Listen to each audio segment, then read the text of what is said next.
الحكم العدل اللطيف الخبير الحليم.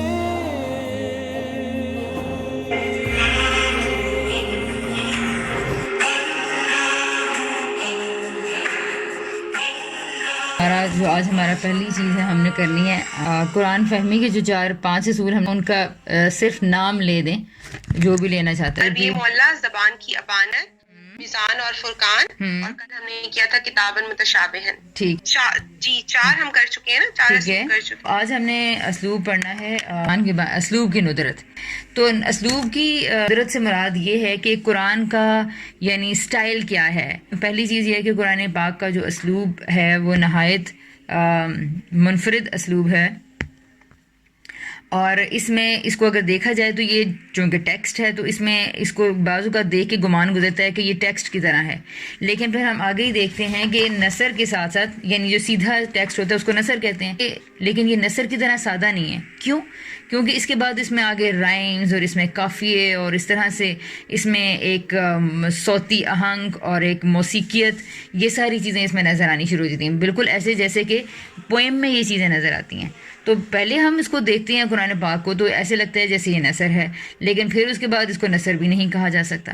پھر ہم دیکھتے ہیں کہ اس میں یہ نظم کئی آیات سے یہ نظم معلوم ہوتی ہے کہ جیسے نظم میں ایک لیرک ہوتا ہے، ایک رائمز ہوتے ہیں، اور اس میں صوتی آہنگ ہوتا ہے، اور پھر اس کے بعد ایک جملے ایک ترتیب سے پڑے ہوئے ہوتے ہیں جو شعر ہیں، اشعار ہیں، کوئی لفظ زیادہ نہیں ہوتا، کوئی کم نہیں ہوتا، جیسے والنازعات غرقا والناشطات نشطا والسابحات سبحا فالسابقات سبقا فالمدبرات امرا. اب یہاں سے دیکھ کے ایسے لگتا ہے کہ جیسے ایک پوئم میں ورڈز کو، جملوں کو سیٹ کیا جاتا ہے، تو ایسے معلوم ہونے لگتا ہے کہ شاید یہ نظم ہے، لیکن اسے نظم بھی نہیں کہا جا سکتا. ٹھیک ہے. پھر اسی طرح پھر یہ کیا ہے؟ تو یعنی اس کی صنف، اس کتاب کی صنف کے بارے میں جب یہ اپنے مخاطبین کے سامنے بھی آیا تو وہ مطلب چنبے میں پڑ گئے کہ یہ قرآن آخر کس طرح کی کتاب ہے، کیونکہ وہ عربی سے واقف تھے، وہ وکیبلری سے واقف تھے، اسالیب سے واقف تھے، وہ نظم سے واقف تھے. تو اب یہ چیز ان کے لیے ایک چیلنج بن گئی. جو شاعری ہم کرتے ہیں اور ہم لوگوں کو ان کا ناز، ان کا پرائیڈ تھا اس میں، اور پھر بڑے بڑے شعراء کی جو پوئمز وغیرہ تھیں وہ کعبہ میں لٹکی ہوئی تھی، سبع معلقات جسے کہتے ہیں. اور لبیز شاعر کے بارے میں جس میں نے بتایا تھا کہ اس کو مختلف شعراء کی ایسی حیثیت تھی کہ ان کو سجدہ کیا گیا تھا، ان کے فن کا اعتراف کیا گیا تھا. تو ایسے سارے لوگ بھی قرآن جب ان کے سامنے آیا، اس کا ساؤنڈ، اس کا لیرک، اس کا بات کرنے کا انداز، اس کا فلو، یہ چیزیں اتنی متاثر کن تھیں کہ ان شاعروں کو بھی اس نے بے بس کر دیا. ٹھیک ہے. اچھا، پھر اس کے بعد ہے ایک اور چیز کہ کیا یہ اس طرح کی کوئی بھی کتاب اگر دیکھا جائے تو نہیں ہے کہ جس طرح کی کتابوں سے ہم واقف ہیں، کیونکہ ان میں چیپٹرز ہوتے ہیں، ان میں پھر سب چیپٹرز ہوتے ہیں، اور ایک موضوع سے بات شروع اگر ہوتی ہے تو وہ اس کو لے کر چلتے ہیں، پھر اس کے بعد دیگر موضوعات پہ بحث ہوتی ہے. اچھا، اب لیکن اس میں دیکھا جائے تو اس طرح سے یعنی ایسے نہیں ہے کہ ایک ٹاپک آیا تو بس یہ اب زمین اور آسمان کے بارے میں ایکسپلینیشن دے کے اللہ تعالیٰ اٹھیں گے، یا پھر شریعت آئی ہے تو شریعت کے بارے میں اب اللہ تعالیٰ بات کریں گے، چلیں جی اب یہ تو پورا ہو گیا آپ کا ٹاپک مکمل، تو چلیں جی اب آگے چلتے ہیں. تو ایسے اللہ تعالیٰ بات نہیں کرتے. جب اللہ تعالیٰ شریعت بھی بیان کر رہے ہوتے ہیں تو اس کے بیچ میں بھی کبھی صفات آ جاتی ہیں، کبھی مثال آ جاتی ہے، کبھی تاریخ آ جاتی ہے. تو پھر یہ کیا ہے؟ ٹھیک ہے. تو اس کی صنف کے بارے میں جو متعین کیا گیا ہے، یا جو مفسرین نے یا اسکالرز نے جو بات کہی ہے کہ اس کی صنف کا زیادہ سے زیادہ اگر تعین کیا جائے تو اس کو کسی حد تک خطباء کے کلام سے مشابہ مانا جاتا ہے. یعنی جس طرح کہ ایک خطیب، اسی لیے اس کو وہ ڈیوائن سرمن آپ نے سنا، خطیب سماوی کی اس کو ایسے لگتا ہے کہ قرآن اس طرح کا ہے کہ وہ جس طرح ایک اوریٹر یا خطیب جس طرح ممبر پہ بیٹھا ہوا ہوتا ہے اور وہ کیا کر رہا ہوتا ہے، کبھی اپنے سامنے والوں سے بات کرے گا، کبھی اپنے دائیں والوں سے بات کرے گا، کبھی ان کو پیچھے کی ماضی کی کوئی مثال دے گا، اچانک وہ بات کرنا شروع. یعنی اگر آپ ایک سپیچ کو ذرا نوٹ کریں کل ہی ہمارے پرسوں پرائم منسٹر کی اسپیچ ہوئی ہے, اگر آپ نے اس کو سنا ہو تو دیکھیں کبھی بات ہوتی ہے یہ ان لوگوں نے ایسے اور ایسے کیا, ہم لوگوں نے تو آپ کو یاد ہوگا کہ ایوب کے زمانے میں ایسے کیا تھا. اب کیا ہوا, ایک دم سامنے بات کر رہے تھے ان لوگوں سے, اب ان لوگوں سے مراد کون ہے؟ ظاہر اس کے جو اپوننٹس ہیں. پھر کہہ رہے ہیں کہ آپ کو چاہیے کہ آپ ہمارا ساتھ دیں. اب یہ آپ کہاں سے کس طرف شفٹ ہو گیا؟ اب آپ عوام کی طرف چلا گیا. ٹھیک ہے, پھر اسی طرح اچانک چلی گئی کہ پہلے بھی جب ملک میں ایسے حالات ہوئے تھے تو فوراً ہم ماضی کی طرف چلے گئے. اب میرے لیے, آپ کے لیے, عوام کے لیے, اسپیچ سننے والوں کے لیے اس میں کوئی بھی ورڈ کیا نہیں ہے, ڈفرینٹ نہیں ہے. اس میں کوئی بھی ایسی بات نہیں ہے جو ہم سمجھ میں نہیں پا رہے. جب وہ پہلے کا ورڈ استعمال کرے گا تو ہم اچھی طرح جانتے ہیں کہ پہلے سے مراد کیا بات ہے. پھر جب کوئی وہ ایسے انسان کی بات, مثال کے طور پر اگر اس نے کسی پچھلے پرائم منسٹر کی اگزامپل دے دی ہے تو ہم لوگ اس سے اچھی طرح اویئر ہوئیں گے کہ یہ کن کی بات کر رہا ہے. قرآن کے بارے میں یہ چیز یعنی جب ہم متعین کر لیتے ہیں تو اب ہمیں اسے سمجھنے میں بہت زیادہ آسانی ہونی شروع ہو جاتی ہے. جب ہم نے یہ طے کر لیا کہ اس کی صنف کسی خطیب کے اسپیچ سے ملتی جلتی ہے, اور تو پھر اس میں ہم کیا کرتے ہیں کہ اس کے بعد بھی ایک یہ بات ذہن میں رکھنی چاہیے کہ ایسا نہ ہو کہ ہم یہ سمجھ لیں کہ شاید یہ کسی اسپیچ کی طرح ہی ہے, کہ یعنی شاید اس کا بالکل یہ بس ایک خطیبانہ ہی کلام ہے. نہیں, سمجھانے کے لیے یہ بات بتائی جا رہی ہے کہ قرآن زیادہ سے زیادہ کس طرح کا, ہم اس کو اگر سمجھنا چاہتے ہیں تو کس طرح کی چیز سے ہم اس کو تشبیہ دے سکتے ہیں. آخر یہ کیسی کتاب ہے جس میں ہم لوگ کہتے ہیں یہاں مخاطب بدل گیا ہے, یہاں محاورہ بدل گیا ہے, یہ بات اس رعایت سے آئی ہے, پھر کبھی ماضی کی طرف چلے جانا, کبھی سامنے مخاطبین کی طرف آ جانا, کبھی مخاطبین میں سے بھی مشرکوں کی بات کرنا, کبھی اہل کتاب کی بات کرنا, اہل کتاب میں کبھی یہود کی بات کرنا. تو یہ چیزیں کیا ہو رہی ہیں, ہر آن جس طرح ایک اوریٹر بات کرتے ہوئے, ایک خطیب بات کرتے ہوئے لوگوں کی طرف اپنے کلام کا شفٹ کرتا رہتا ہے, وہ بات کو تبدیل کرتا رہتا ہے, اور کبھی اس کا لہجہ بدلتا ہے, کبھی اس کا انداز بدلتا ہے. بالکل اس سے سمجھانے کے لیے بات کی جا رہی ہے کہ اس طرح کا ہے. اگر ایک ہم اس کو یہ مان لیں کہ یہ ایک سرمن کی طرح ہے تو پھر کچھ چیزیں ہمارے سامنے آتی ہیں.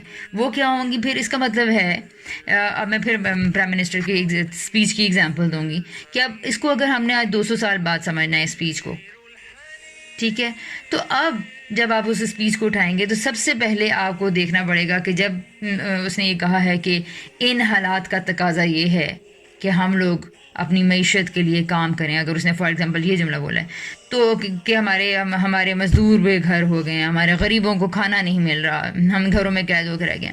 اب یہ سارے جملے جب ہم 200 سال بعد اس ہسٹری کو ڈی کوڈ کرنے بیٹھے ہیں یا سمجھنے کے لیے بیٹھے ہیں تو اب ہم ان حالات کو جا کے ٹریس آؤٹ کریں گے کون سے حالات کی بات ہو رہی ہے. ان حالات کو سمجھانے کے لیے اگلا جملہ کہ ہماری معیشت تباہ ہو گئی ہے, ہم گھروں میں قید ہو گئے. اب یہ دو جملے یعنی ایک اس کا مطلب ہے حالات کا تعلق کچھ پیسے سے ہے, پھر اس کے بعد کچھ گھر میں قید ہونا ہے. اب یہ اگلے دو جملے بتائیں گے ایک ریڈر کو کہ حالات کچھ اس طرح کے ہیں جن میں باہر بھی نہیں نکلا جا پا رہا اور جس میں کمایا نہیں جا رہا. تو اب ہم پھر دیگر ہسٹری کو اٹھائیں گے اور دیکھیں گے کہ اگر کوئی متعین کرنا چاہتے ہیں, ورنہ بات تو اسے پوری طرح سمجھ میں آ جائے گی کہ کوئی فائنینشیل کرائسس کے دور چل رہے ہیں. ٹھیک ہے, تو اب کیا کریں گے جی کہ ہم اگر تو ہمارے سامنے ہسٹری ہے تو ہم ہسٹری سے تعین بھی کر لیں گے کہ 2020 میں یہ 2021 میں ایسا کیا ہوا تھا, پتہ چل جائے گا جی یہ ہوا تھا. ٹھیک ہے, تب ہم کوئی چیز آئیں گے. ادروائز بات اپنی پوری ہمیں سمجھ میں آ جائے گی ایک اسپیچ کو دیکھ کے. لیکن اگر آپ ایک سپورٹنگ مٹیریل مزید تخصیص کرنا چاہتے ہیں ان حالات کی تو پھر آپ باہر سے بھی اگزامپل لے سکتے ہیں, لیکن وہ ایسی اگزامپل نہیں ہوگی کوئی کہہ دے گا یہ بھی نا کہ ان دنوں کورونا کی وجہ سے لوگ گھروں سے باہر نہیں نکل نہیں. یہ تو ریئل اگزامپل ہے نا. ان حالات کا تعین تو ہم نے اگلی 2 لائنوں سے کر لیا. یہ تو اصل کی بات ہے کہ کورونا آیا ہوا تھا. ٹھیک ہے, میں کہہ رہی ہوں کہ اگر آپ اس بات کو 200 ایئرز لیٹر آپ اس بات کو سمجھنے کے لیے بیٹھے ہیں اور آپ کہہ رہے ہیں کہ ان حالات سے کیا مراد ہے, تو کوئی آ کے کہتا ہے کہیں دھماکہ ہوا ہے تو اب جو ان سے وہ ہم کہنا شروع کر دیں کہ جی بارشیں ان دنوں بہت ہو رہی تھی یا فلڈ آئے ہوئے تھے یا قحط پڑا ہوا تھا, یا تو اب وہ کچھ نہ کچھ کسی نہ کسی پہلو میں شاید وہ اس کو جوڑ لے. لیکن اصل بات کیا ہوگی کہ اس کو دیکھنا پڑے گا کہ سارے جملوں کو جو بات حل کرے کہ جس میں گھر سے نکلا بھی نہیں جا رہا اور جس میں فائنینشیل کرائسس جو ان سے ہیں وہ نیشنل لیول کے ہیں, اسٹیٹ کے لیول کے ہیں, کہ اتنی بڑی قسم کی کوئی مصیبت آئی ہوئی ہے. ٹھیک ہے, اور اگر وہ مثال کے طور پر اگر یہ کہہ دے کہ اس وقت پوری دنیا میں ہی آپ دیکھیں کہ فائنینشیل کرائسس سے گزری ہے, تو اب کیا ہوگا, اس میں اٹ مینس کہ اب وہ جو پہلے ہم نے بارشوں والی اگر کوئی تعویل لے کر آیا کہ جی اس سے مراد بارشیں بہت زیادہ ہو رہی تھیں تو وہ پوری دنیا میں نہیں ہوتی ہیں، ٹھیک ہے. پھر اس کے بعد ہم کہیں گے کہ اگر کوئی کہہ دیتا ہے کہ ان دنوں دہشت گردی بہت زیادہ ہو رہی تھی تو پھر وہ بھی دیکھا جائے گا کہ دہشت گردی بھی پوری دنیا میں تو نہیں ہوتی، وہ تو بھی اس کے تو چند ممالک ہی ان کا ہدف ہوتے ہیں. تو اس کا مطلب ہے یوں ہم چیزوں کی سارٹنگ کرتے جائیں گے. لیکن جب ہم ایک اسٹوڈنٹ ہے اور بس وہ اپنی جان چھڑانا چاہتا ہے تو وہ کیا کرے گا، وہ کہہ دے گا کہ ہاں اس سے زلزلے ہیں یا وہ قحط ہے یا بارشوں کا ہے یا قیمتوں کا زیادہ ہونا یا دہشت گردی ہے کچھ بھی. لیکن ایک جو بہترین اسٹوڈنٹ ہے یا جو بات کو پوری طریقے سے سمجھنا چاہتا ہے وہ سارٹنگ کرے گا، وہ دیکھے گا کہ ساری آیات کو ہم نے حل کرنا ہے، پورے پیراگراف کو دیکھیں گے، اسپیچ کو اوپر سے لے کے آخر تک دیکھیں گے اور اب سمجھنے کی کوشش کریں گے. ہو سکتا ہے کہ آگے جا کے کسی چیز کی طرف اشارہ مل جائے جسے پتہ چلے کہ ان حالات سے مراد کورونا کے حالات ہیں کہ ان دنوں یہ ایسی چیز تھی. اب اس کو رکھ کے دیکھیں گے کیا کورونا کا فائنینشیل کرائسس سے بھی کوئی تعلق تھا، کیا اس کا تعلق گھروں کے باہر نکلنے سے بھی تھا، کیا عالمی سطح پہ بھی اس کے کوئی اثرات تھے. اب جب یہ چیز پتہ چل جائے گی تو آپ اب اس طرح سے جملے کو حل کر لیتے ہیں. ٹھیک ہے، کیا کیا جی، پہلی چیز جب ہم اس کو کہتے ہیں کہ قرآن جو سا ہے وہ کسی حد تک خطبہ کے کلام سے مشابہ ہے، تو اس کا مطلب ہے کہ جب ہم قرآن سمجھنے کے لیے بیٹھے ہیں تو پھر ہم نے کیا کرنا ہے، ہم نے اس کے ماحول کو سمجھنے کی کوشش کرنی ہے، ہم نے اس کا پس منظر، وہ تقاضے، وہ صورتحال ان سب کو متعین کیا جائے گا جس کو پیش نظر رکھ کے قرآن کی کوئی صورت نازل ہوتی ہے. قرآن سے باہر کی چیز کی ضرورت نہیں ہوتی، ٹھیک ہے، کیونکہ وہ اندر جو جملے کے اندر قرائن پڑے ہوئے ہیں، جملے کے اندر جو چیزیں پڑی ہوئی ہیں وہ خود بخود اپنے اندر سے بات کو، ماحول کو اگلتی ہیں اور پھر جب ہم ان کا کو ریلیشن بناتے ہیں تو بات کسی طرح سے کلیئر ہوتی ہے. پھر اس کے بعد ہے دوسری بات یہ ہے کہ ہم اور کیا کرنا شروع کریں گے، ہر مقام پر ہم اس کے خطاب کا تعین کریں گے، ٹھیک ہے، کیونکہ ابھی جب سامنے والوں کی بات ہوئی پھر ماضی میں چلے گئے، پھر ہم نے اپوننٹس کی بات شروع کر دی، پھر اپنے حامیوں کی بات شروع کر دی. تو اب کیا ہے، یہ جب تک نہیں سمجھیں گے تو تب تک ہم لوگ جملہ بالکل غلط طے کر لیں گے. ٹھیک ہے، اچھا مثال کے طور پر ایک خدا نے یہ دنیا بنائی ہے لیکن انسان کا انحراف دیکھیں ذرا. اچھا اب اگر اس سے مراد انسان پاکستان کے ہیں تو ایسا معلوم ہوگا کہ شرک کی طرف اشارہ کیا جا رہا ہے کہ ایک خدا نے کائنات بنائی ہے. اور دیکھیں جی انسان کا انحراف دیکھیں ذرا. تو انسان سے مراد مجھے طے کرنا پڑے گا یہ کون سا انسان ہے. ٹھیک ہے، مثال کے طور پر اگر یہ میرے سامنے والا مسلمان انسان ہے، کوئی پاکستانی ہے، تو پھر اس کا مطلب ہے میں اس کی شرک کی طرف اشارہ کر رہی ہوں کہ وہ خدا کو چھوڑ کے کن کن لوگوں سے دیکھے مانگتے پھرتے ہیں. اگر کوئی اس کا مخاطب کوئی ہندو ہے تو اس کا مطلب ہے کہ دیوی دیوتاؤں کی بات ہو رہی ہے، ان کے بتوں کی بات ہو رہی ہے. اچھا پھر اس کے بعد اگر میں ویسٹرن ورلڈ میں بیٹھی ہوں تو وہاں پر ہو سکتا ہے جی کہ وہاں پہ کسی مذہب کی بات ہی نہ ہو سکتا ہے وہاں پر کسی ایتھیسٹ کی بات کی جا رہی ہے کہ ایک کائنات کا بنانے والا، لیکن ان لوگوں کو دیکھو یہ خدا کو ہی بھول گئے. اگر کوئی کرسچن ہے تو میں کہوں گی کہ یہ حضرت عیسیٰ کو اور مریم علیہ السلام کو شامل کرنے کا کہا جا رہا ہے. ٹھیک ہے، یہ اس شرک کی بات ہو رہی ہے جو نصارہ کا شرک ہے. تو اب آپ دیکھیں کہ ایک لفظ تو ایک ہی انسان تھا، جس طرح کہ میں نے آپ لوگوں کو پہلے اگزامپل دی تھی کہ جائیں جی پانی لے کر آئیں. تو اب پانی لے کر آئیں تو پانی ہر جگہ ورڈ تو ایک ہی ہے، لیکن پانی طے کرنا پڑے گا کون سا پانی ہے. تو اب اگر میں کہتی ہوں، اگر میں کہوں ڈائننگ ٹیبل پہ بیٹھی ہوں، اب دیکھیں کتنی چیزیں طے کرنی ہیں. آپ نے ماحول طے کرنا ہے تو سب سے پہلے آپ دیکھیں گے یہ کس موقع پر بولا گیا ہے، تو پتہ چلے گا یہ ڈائننگ ٹیبل پہ بیٹھ کے جملہ بولا گیا. اس کا مطلب ہے پینے والے پانی کی بات ہو رہی ہے جو کھانے کے ساتھ رکھا جاتا ہے. اچھا اب اگر کوئی کہہ رہا ہے جی یہ کھیتوں میں کہا گیا ہے تو پھر اس کا مطلب ہے یہ فصلوں کو پانی دینے کی بات ہو رہی ہے. اگر ہم کہیں گے کہ کسی جگہ آگ لگی ہوئی ہے تو پھر اس کا مطلب ہے یہ فائر بریگیڈ کی بات ہو سکتی ہے، یا پھر یہ بالٹیوں میں پانی آگ بجھانے کی بات ہو رہی ہے کہ پانی لے کر آؤ. پھر وہ جملہ بولا کس طرح گیا ہے، پھر جملے میں سٹریسز کیا تھے، جملے کی ترتیب کیا تھی. پانی صرف اتنا کہا گیا تو ہو سکتا ہے موقع کلام آپ دیکھیں اگر ڈائننگ ٹیبل پہ تو یہ سادہ پانی نہیں رہا، اس کا مطلب ہے گلے میں نوالا پھنس گیا، اب اس طرح کا ہے. تو اتنی چیزیں ایڈ ہوتی ہیں ہمارے لیے. زبان چونکہ اس طرح کام کرتی ہے، اتنے کلیئر ہوتی ہے، تو ہمیں نہ کبھی مخاطب طے کرنے کی ضرورت پڑتی ہے، ہم جانتے ہوتے ہیں کہ اس کا مخاطب کون ہے، ہمیں جگہ پتہ ہوتی ہے، موقع کلام پتہ ہوتا ہے. تو یہ سب چیزیں زبان کے جملے کا، اگر سادہ جملہ بول کے پانی لے کر آؤ، یہ سادہ جملہ ہے، پانی صرف کہا گیا تو اٹس اونلی دا اسٹریس کہ لگتا ہے کوئی ایمرجنسی، کوئی آفت، جیسے القاریہ. ٹھیک ہے، مل قاریہ. اب یہ القاریہ کوئی یہ نہیں کہا جا رہا کہ دیکھو لوگوں تم لوگوں نے کس طرح کے اپنے اعمال اپنا لیے ہیں، مشرکین مکہ تم لوگوں نے خدا کو چھوڑ کے اتنے بت رکھ لیے ہیں،